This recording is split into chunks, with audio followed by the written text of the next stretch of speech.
So, meron pa rin po tayong leftover na food, yung sinaing na isda kahapon. So, nilagyan ko ng topping sa ibabaw, yung sibuyas na Tagalog. Sinabay ko na ho sa pagpapainit. So, lalagyan ko naman siya ng kamatis. Okay.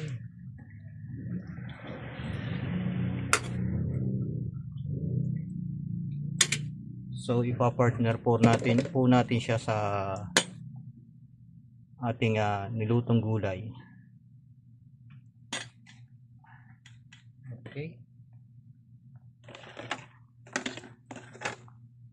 Konting luto lang po ang kailangan.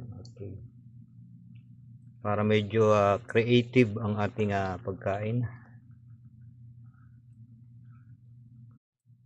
So, lagyan muna natin ng konting sabaw. Konting-konti lang at baka mawala ng lasa.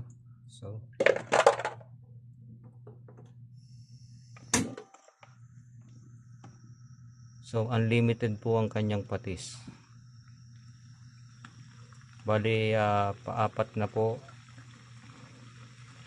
na ang kanyang patis. Pagkakaubos ay refill lang na refill at meron pa rin pong lasa. Okay, gawa na meron pa po kasi siyang kalamyas. So ito po. Ang sinaing na isda po habang tumatagal ay lalong sumasarap. Habang pinapainit at hindi po napapanis. Okay po, at pagkaluto, iligo na.